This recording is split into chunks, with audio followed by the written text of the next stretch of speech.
Welcome to Walk in Truth. These are the Bible teachings of Pastor Michael Lantz, equipping you to reach out with God's truth to all people, and how to apply that truth to today's issues, trends, and culture. Learn more when you visit walkintruth.com. Now here's part 1 of Pastor Michael's teaching in 2 Samuel chapter 15, verses 1 through 23, called Conspiracy and Betrayal.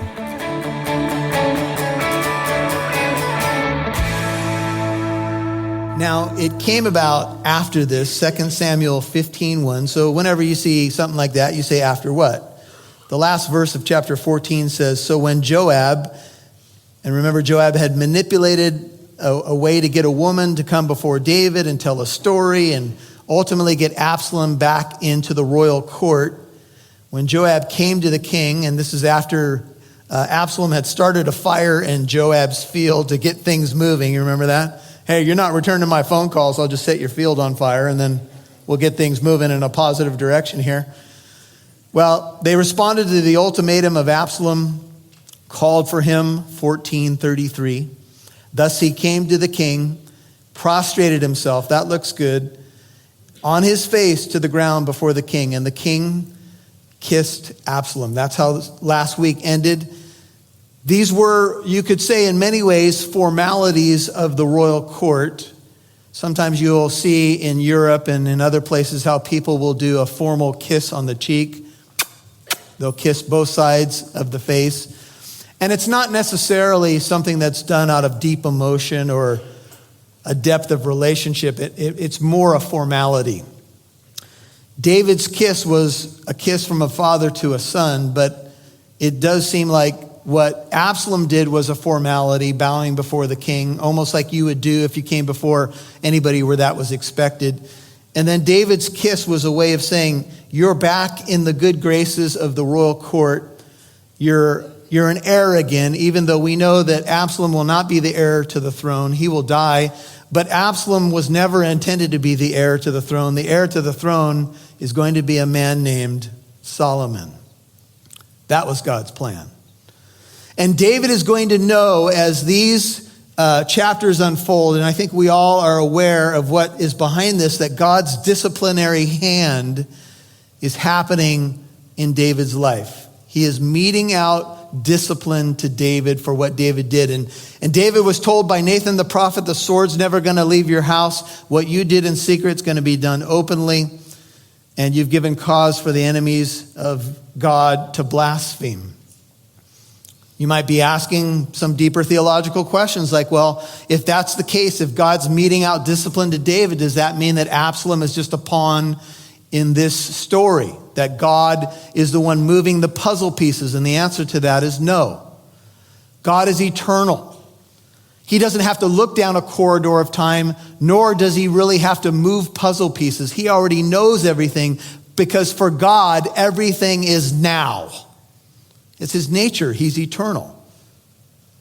He is the beginning, he's the middle, and he's the end. Never in heaven does he say, whoa, I didn't see that one coming. And aren't you glad?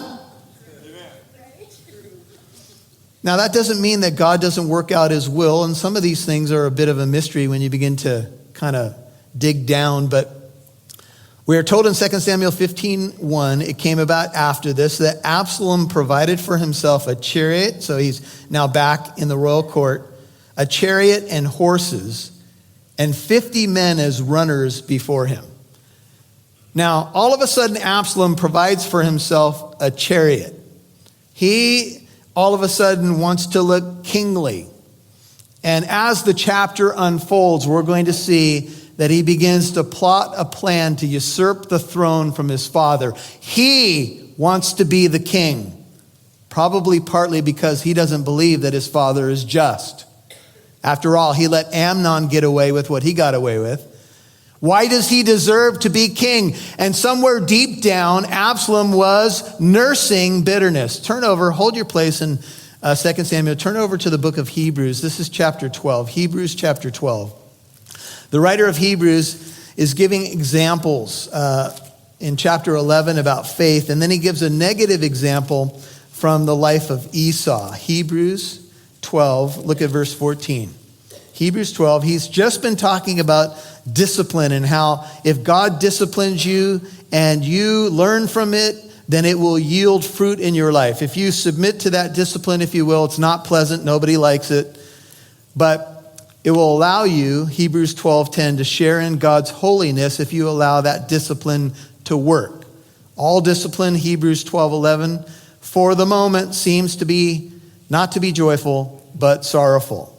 If you've ever heard your parents say to you, this is going to hurt me more than it's going to hurt you, I'm not sure about that one, but anyway.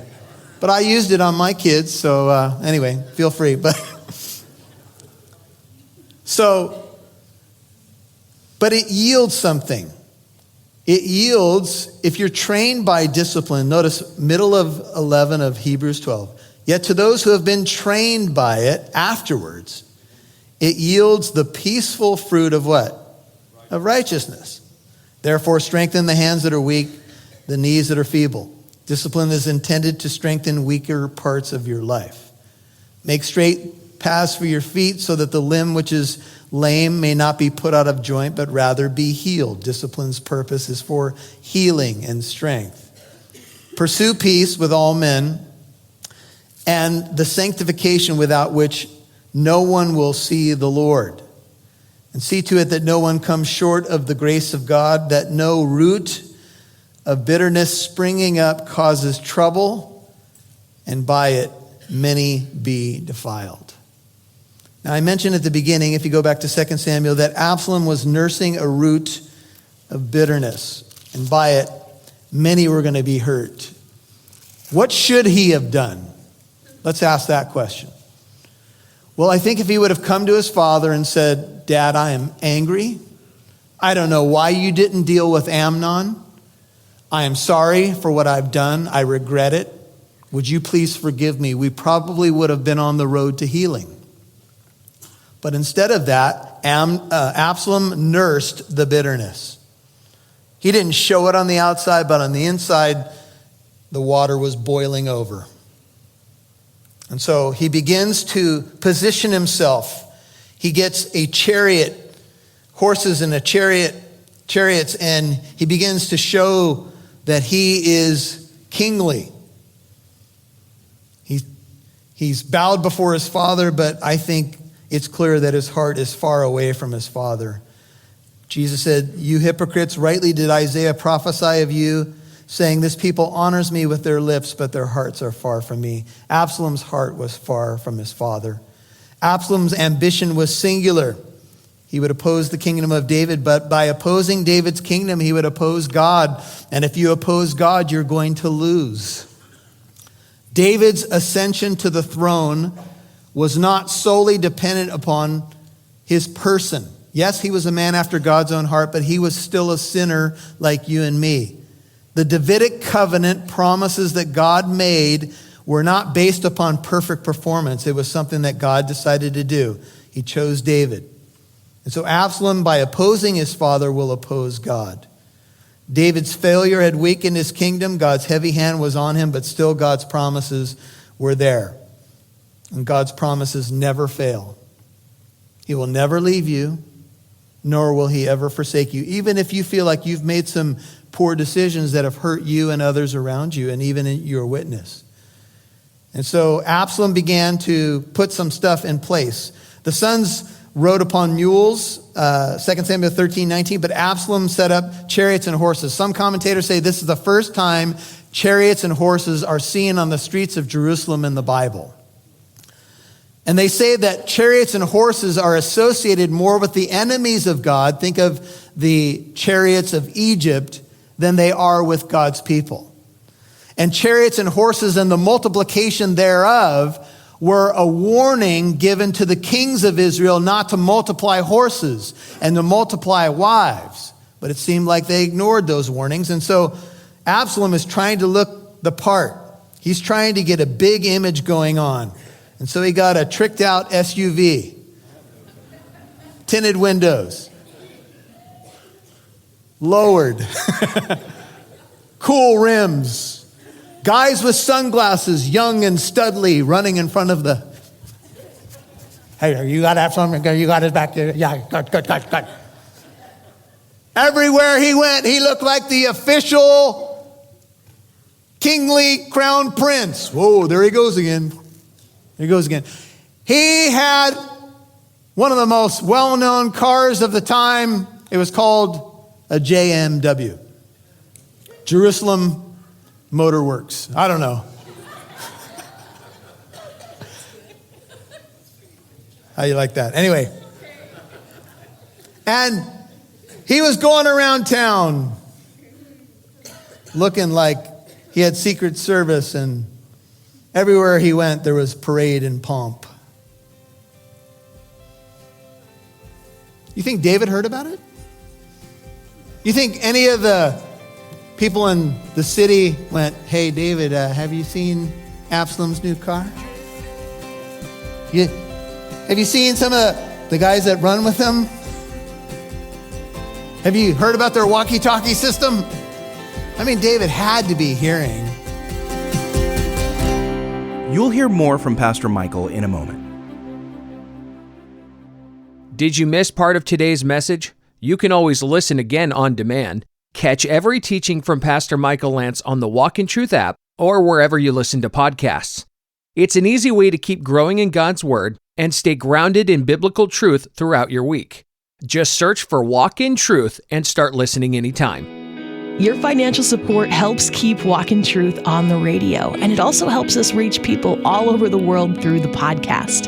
That means someone driving home from work, someone on a morning walk, or even someone on the other side of the globe can hear the hope of Jesus right when they need it most. And here's the cool part, every gift helps. Even a small step like becoming a monthly partner for just $5 a month makes a big impact. Think about it, for the price of less than one coffee, you could help keep Bible teaching going out day after day. So would you join us? Head over to walkintruth.com. That's walkintruth.com and become a partner today. And thank you. We'd love to hear from you. If today's teaching on Walk in Truth encouraged you, challenged you, or raised a question, reach out and let us know. Send your comments, reactions, or questions to contact@walkintruth.com or give us a call at 844-48-TRUTH. Your story and feedback matter, and they help us continue equipping believers to apply God's truth to their daily walk. That's contact@walkintruth.com or 844-48-TRUTH. We look forward to hearing from you. We'd love to see who's listening, so please connect with us on Facebook or Instagram. Just do a search for Walk in Truth Show. Now, back to Pastor Michael Lantz right here on Walk in Truth.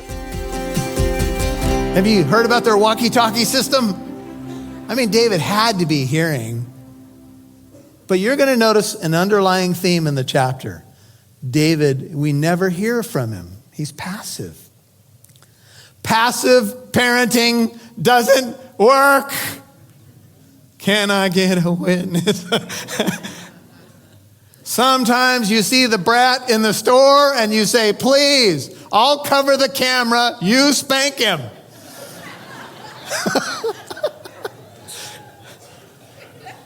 That's all I'll say about that right now. Absalom used to rise early, verse 2, and stand beside the way to the gate. The gate was the city hall of the ancient world where what's called adjudication would happen. They would hear cases and come to conclusions of judgment and trials and that kind of thing. So Absalom woke up early. He believed in the early saying, the early bird gets the crown. He would stand by the way of the gate. And it happened when any man had a suit to come to the king for judgment, because the king would hear cases. Absalom would call to him. He had his chariots and horses and 50 men. He looked official. And he would say, from what city are you? And he would say, your servant is from one of the tribes of Israel. Hey, he kind of intercepted people who are supposed to be coming to King David to hear his wisdom. And he stood a little bit before the gate and he would say, hey, where are you from? Where are you from, brother, sister? Oh, I'm from the tribe of Dan. Oh, you are. I have a cousin out in those parts. Yeah. You ever experienced this and that from over there and there? Oh, yeah. Oh, you know, yeah, I know that place. And he would all of a sudden begin to position himself so he could be the judge. After all, he didn't think his father's judgment was that great anyway. Where are you from? Hey, let's talk a little bit. The city gate being the official city hall, you can check Genesis 19:1, where Lot is at the city gate. You can check out Deuteronomy 21:19, Ruth 4:1, but just think of the city gate as kind of city hall. And so here's Absalom intercepting. He has initiative. He wakes up early. He intercepts. He ingratiates himself with the people. Absalom would say to him, the person that he struck up the conversation, "See, your claims are good and right, but no man listens to you on the part of the king." If you have the ESV, it says, "There is no man designated by the king to hear you." Here's the problem, brother. I hear what you're saying. I think your claims are good and right. I agree with you. If only King David would get his administration together, people like you could be heard. People like you would get recourse for their cases, against others. But this administration is slack. They don't care about the people anymore. Do you see a budding politician? Oh, yeah. Sure, he had posters with his face on it. "Make Israel great again." Stuff like that.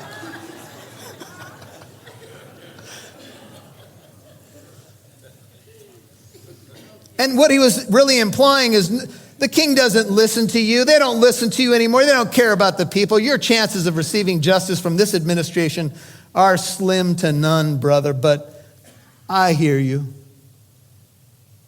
I'm the crown prince after all, and I hear what you're saying. And he began to create a dilemma. He was making political promises, and he was also speaking against his father's administration. And Absalom would then say something like this, verse 4, "Oh, that one would appoint me judge in the land, then every man who has any suit or cause could come to me, and I," can you hear it, brothers and sisters? "I would give the people justice." Political promises, right? We've heard it from every politician from the time there was any kind of democratic process. "I will be a friend of the people. I will do this. Read my lips." This is back a couple of generations ago. "Read my lips. No new taxes." Yeah, right. But this is how the game works. And Absalom began to play the game. And he began to put doubt in people's hearts about David and make them look at him. And after all, Absalom was a good-looking dude. He had an impressive entourage. There was no one as handsome as him. And remember, most people's hairdos had some of Absalom's hair. If you were with us last week, he had some big hair, man. He had opened several stores. He had a chain going on. J. Vernon McGee called Absalom a great backslapper. "I'll take care of you, man." yeah. Backslapper. And so he began to tell people, "Look, if I was in charge around here, people would be getting justice. I'll set things right." And it happened that when a man came near to prostrate himself before him, by the way, which shouldn't have happened because he wasn't the king, but a man would come and prostrate himself. Notice how quick on the trigger Absalom was. Earlier we saw he would tell the person they're right before he even apparently heard the case. And then when a person came before Absalom, he would put out his hand, he would take hold of him, and he would kiss him. "Where are you from, man?" "Oh yeah, it's going to be okay." And his father just kissed him at the end of the last chapter. He was giving kingly kisses, but his kisses were full of malice, almost like the hypocritical kiss of Judas when he kissed Jesus in the garden to identify him as the one. And in this manner, Absalom, verse 6, dealt with all Israel who came to the king for judgment. And so verse 6 says, Absalom stole away the hearts of the men of Israel. Little by little, one at a time, he would hear a case. He would say, I will give justice in your favor. He would kiss them. He would say he had a connection to them. He understood them. They would walk away saying, man, he's handsome. He's impressive. He listens to the people. And he gives judgments in our favor. What else could you want? And so he stole their hearts away. There are some scholars that believe that David may have been sick, physically ill at this time. There are some psalms that are attributed to this time that speak of some sort of sickness. Thus it may be, and this is conjecture, but this is one view, that Absalom kicked David when he was down and stepped into an open gap to seize advantage when his father was physically ill and maybe couldn't carry out all the duties of the office. I mean, that's one explanation, and it seems to make some sense. Here's one of the Psalms you can look at, Psalm 41. Just go to your right, Psalm 41. Many of the Psalms are written by David, and of course, a lot of them are written during times of trouble. That's what makes them so relatable.